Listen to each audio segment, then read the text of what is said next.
good morning sa iyong lahat. Ayan.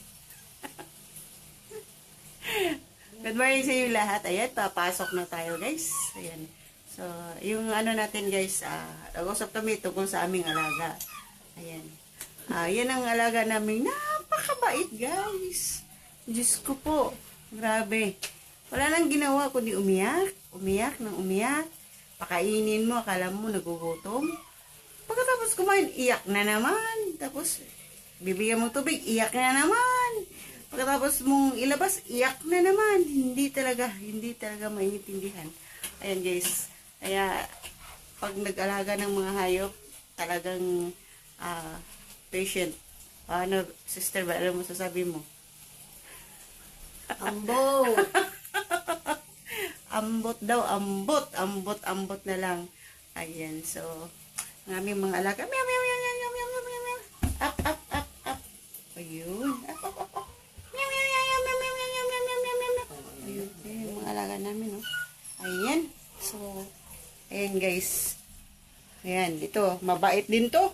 Ayan, sobrang bait, ayan, sobrang bait yan. So, ayan, grabe. Pasensya, wala kang tulog. Yung tuta namin. Yung tuta na yan, matanda na yan.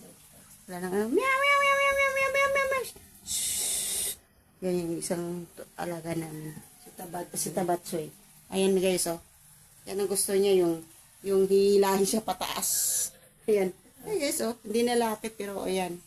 O, ano masasabi mo? Diba? So, yung alaga mo talaga.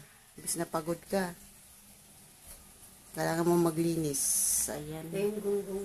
Yung gunggong doon, ayun ako. Una, yung pangalan nila, yung isa, tilapia. Pangalawa, bangos. Kasi maputi yung bangos. Yung una kong pinakita. Tapos yung isa, bangos na lang. yung isa, si tilapia, kasi stripe. Papaya na lang. Tapos yung tuta, yung dumating, dapat tuna. Salmon. Dahil sa kakulitan. Galunggong na lang. Galunggong na lang. Kasi, For short, gunggong. kahit ano mo guys, turuan mo matatay doon sa CR, turuan mo kung saan siya ihi. For short, Sus, guys, wala. Mapuno ang bahay sa kakaihi niya, tain niya. Talagang patak-patak nga yung ihi niya hanggang doon sa may gate.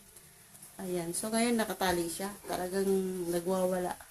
Ayaw niya magpatali kasi yung mga dalawang pusa, wala nang kapayapaan. Paano? Laging hinahabol, laging sinasakyan, laging binubuli niya. Kaya yung tinali siya, talagang consumption siya. Ayan. Yes. Good morning. Ayan. Tapos na tayo nagkukwentuhan sa ating mga alaga. So, bye-bye, ingat, and God bless.